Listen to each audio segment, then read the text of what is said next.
Oke, selamat pagi 10 IPA 8. Semangat sehat selalu. Gimana? Sehat semua ya? Selamat pagi, Bu. Iya, Sakti, Mas Ayu, Clarissa. Oke, semoga semua sehat selalu. Sebelum pelajaran dimulai, kita berdoa dulu ya. Oke, Sakti menyimak kah? Iya, Bu. Oke, Sakti, tolong dipandu doa awal pelajaran. Sebelum memulai pelajaran fisika, kita melakukan doa terlebih dahulu. Doa sesuai keyakinan masing-masing dimulai.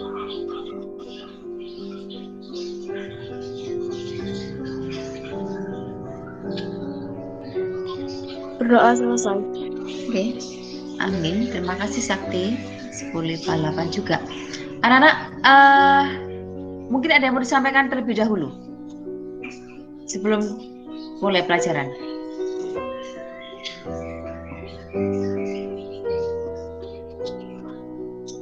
Arya Dewa raise hand. Ada apa Arya Dewa? Ada yang tanyakan Arya Dewa? Kepencet, Bu. Oh, kepencet. Oke. Kalau tidak ada, minta tolong kameranya dinyalakan dulu 1-2 menit. Memastikan apakah kalian itu siap belajar. Oke, seragamnya keliru enggak apa-apa, yang penting pakai seragam SMA 1. Memastikan anak 10 IPA 8 ini disiplin. Memastikan 10 IPA 8 ini anaknya menghargai waktu, menghargai orang lain gitu ya. Memastikan 10 IPA 8 ini semangatnya tidak kendor. Ayo, yang tidak trouble kameranya dan jaringannya. Ya, ini masih 2 yang nyala kamera. Rifki Mali sama Rahmat. Yang lainnya Rian Pratama, Ahmad Yusuf, Fiorel, Mas Ayu, kameranya.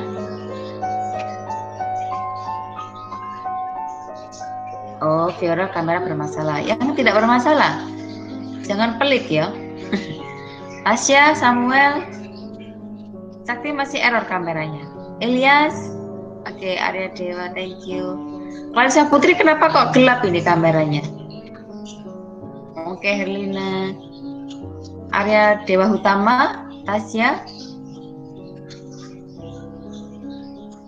Oh, Tasya kameranya error. Clarissa Putri, kenapa kok gelap? Salma Ayu. Dewa Hutama, oke. Oh, kabar juga error. Mas Ayu? Oke. Kita belajar relax dulu ya. Relax dulu. Regangkan, relax gitu ya. Nah, sekarang barang 1 menit ya. 1 menit ya. 1-2 menit lah ya. Sebentar ya. Tahan dulu kameranya ya. Yang tidak bermasalah.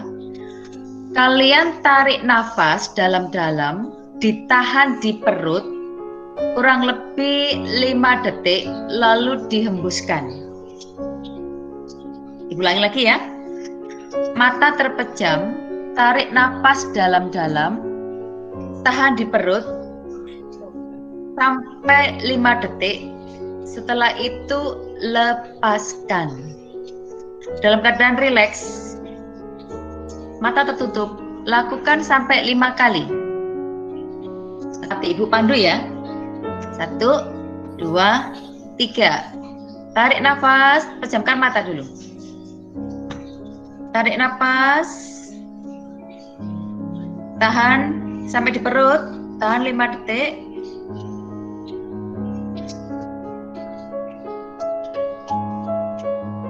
Lepaskan.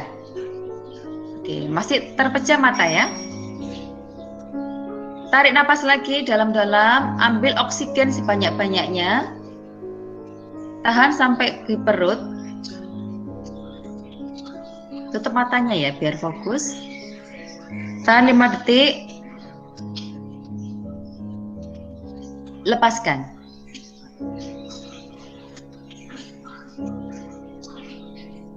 Tarik napas lagi. Dalam-dalam sambil mata dipejamkan dalam keadaan rileks, tahan di perut. 1, 2, 3, 4, 5, lepaskan.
Assalamualaikum warahmatullahi wabarakatuh.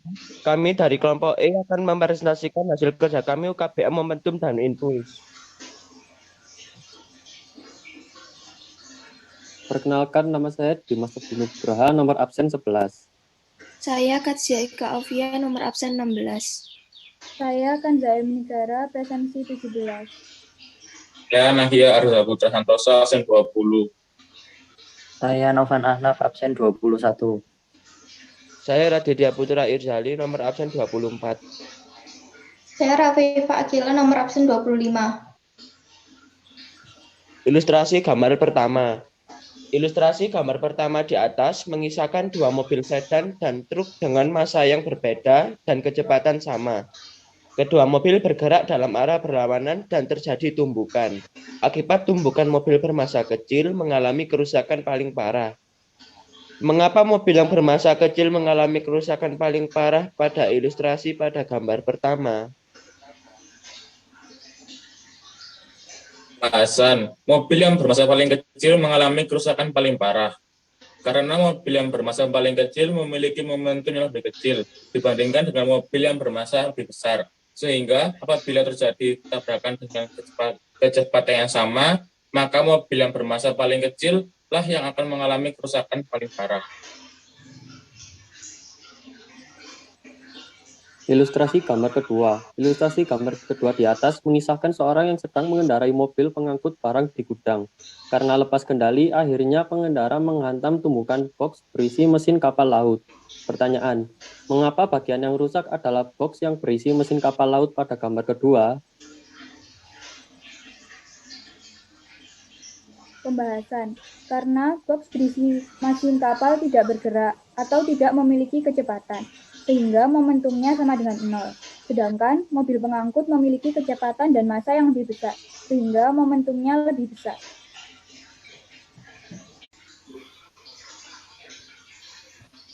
Assalamualaikum warahmatullahi wabarakatuh. Perkenalkan, nama saya Diva Amalia Sudijar dari 10 MIPA 5 absen 12. Kali ini saya dan kelompok saya akan membacakan hasil kerja kami mengenai momentum dan impuls.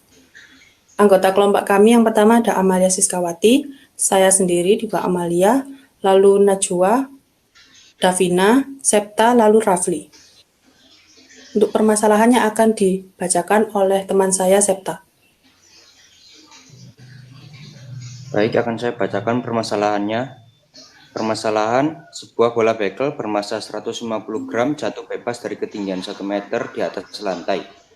Bola bekel akan terpantul dengan ketinggian dan kelajuan tertentu. Menurut analisa Anda, apakah ketinggian bola bekel lebih tinggi dari semula? Apakah kelajuan bola bekel ketika terpantul lebih besar dari kelajuan sebelum terpantul? Bagaimana energi kinetik dan potensial bola sebelum dan sesudah terpantul? Kegiatan percobaan. Tujuan untuk menyelidiki jenis-jenis tumbukan.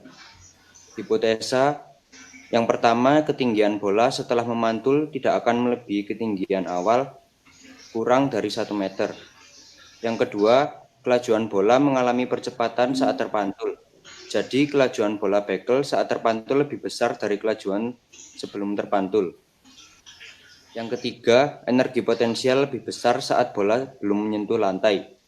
Yang keempat dan yang terakhir, energi mekanik lebih besar saat bola bergerak menuju lantai.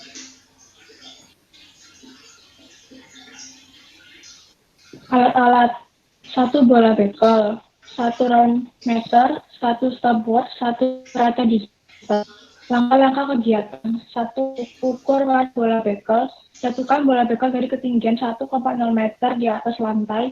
Catat waktu tempuh bola ketika mencapai. Ukur ketinggian bola setelah tercatat bola ketinggian. 3. Angka kegiatan tersebut berulang-ulang dengan ketinggian atau bola bervariasi. Catat semua data di tabel. Tabel nomor 1. Massa bekel 0,036 kg. Massa satu lantai 2 kg. Tinggi bola bekel sebelum terpantul 0,2 meter. Tinggi bola bekel setelah terpantul 0,065 meter. Waktu bola bekel sebelum menyentuh lantai 0 sekon. Waktu bola bekel ketika terpantul 3 sekon. 2. Massa bola bekel 0,019 kg. Massa satu kotak lantai 2 kg. Tinggi bola bekel sebelum terpantul 0,25 meter. Tinggi bola bekel setelah terpantul 0,085 meter. Waktu bola bekel sebelum menyentuh lantai 0 sekon. Waktu bola bekel ketika terpantul 3 sekon. 3. Massa bola bekel 0,0058 kg. Massa satu kotak lantai 2 kg. Tinggi bola bekel sebelum terpantul 0,25 meter. Tinggi bola bekel setelah terpantul 0,125 meter. Waktu bola bekel sebelum menyentuh lantai 0 sekon. Waktu bola bekel ketika terpantul 3 sekon. Selanjutnya akan dibacakan oleh Diva.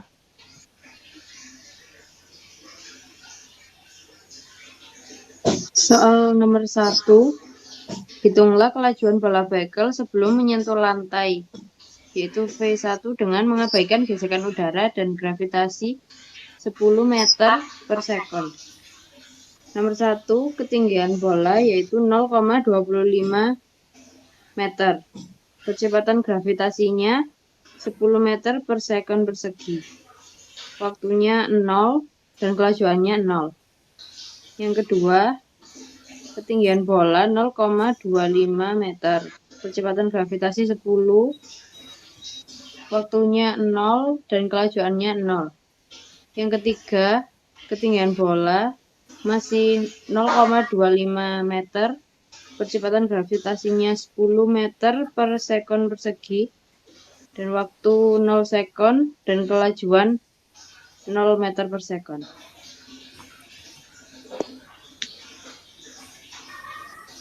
Yang kedua, hitunglah kelajuan bola bekel setelah terpantul atau V2 dengan mengabaikan gesekan udara dan gravitasi 10 meter per sekon. Yang pertama, ketinggian bola yaitu 0,065 meter dengan percepatan gravitasi 10 meter per sekon.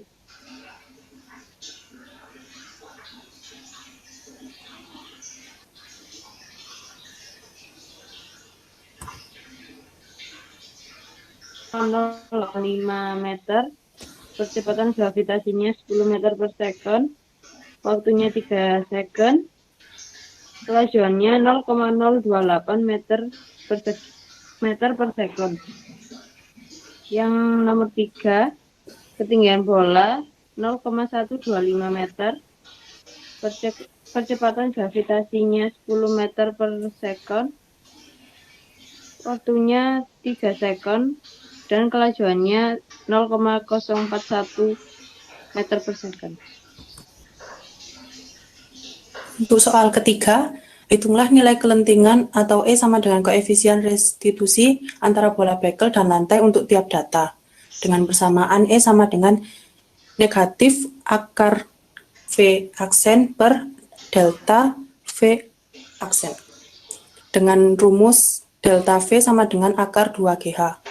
Yang pertama, E sama dengan minus delta V aksen per delta V sama dengan 1,14 meter per second dibagi 2,23 sama dengan 0,51. Yang kedua, E sama dengan minus delta V aksen per delta V sama dengan 1,30 meter per second per 2,23 sama dengan 0,58. Yang ketiga, E sama dengan negatif delta V aksen per delta V sama dengan 1,58 meter per second per 2,23 sama dengan 0,70. Untuk soal yang keempat, apakah jenis tumbukan dari hasil analisa data? Dari hasil analisa data, benda jatuh bebas lalu terpantul termasuk tumbukan lenting sebagian. Bapak Ibu guru senusantara yang hebat, berikut refleksi aksi nyata saya dalam pelaksanaan pembelajaran sosial dan emosional. Perasaan saya dalam penerapan PSE yang pertama, ketika saya merencanakan pembelajaran ini, ada rasa khawatir, yaitu di sini kekhawatiran saya pada kendala misalnya secara teknis, mengingat pembelajaran masih dilaksanakan secara daring.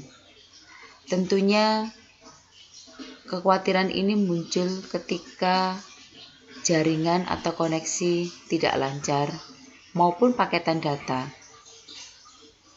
baik dari sisi saya sebagai guru maupun dari sisi murid. Saya juga merasa khawatir apabila penerapan PSE ini tidak terlaksana sesuai harapan. Mengingat saya sudah membuat rencana penyusunan pembelajaran dengan penerapan PSE. Perasaan ketika melaksanakan pembelajaran dengan penerapan PSE ini, saya merasa senang dan lega karena khawatir dan kendala tidak terbukti. Dan kesulitan yang muncul ketika penerapan PSE dapat saya atasi. Sehingga selama pelaksanaan dapat terbukti sesuai dengan yang saya rencanakan, dapat terlaksana sesuai dengan harapan saya. Perasaan saya ketika memperbaiki pembelajaran penerapan PSE ini, saya merasa senang karena ada rasa tanggung jawab dan saya lebih percaya diri ketika menerapkan PSE ini di masa yang akan datang dengan materi yang berbeda, dan di semester yang berikutnya saya akan lebih percaya diri untuk selalu penerapan PSE di dalam pembelajaran.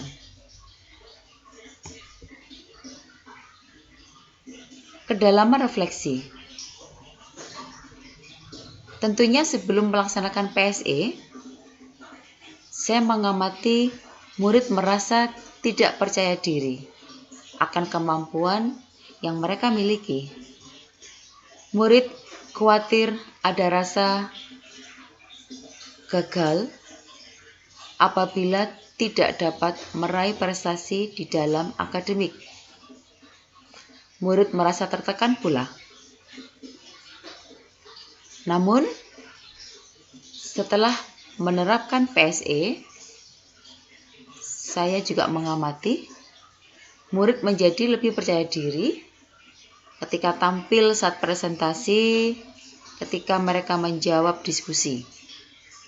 Murid menjadi lebih bertanggung jawab terhadap yang mereka kerjakan. Sudah disiplin ketika Vikon, disiplin mengumpulkan tugas. Tentunya murid juga lebih aktif berdiskusi dan dapat mengelola emosi.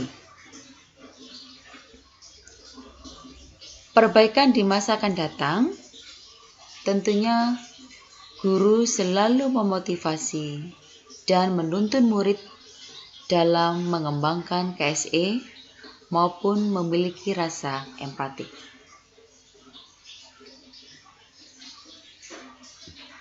Terima kasih sudah menonton video pembelajaran penerapan PSE ini.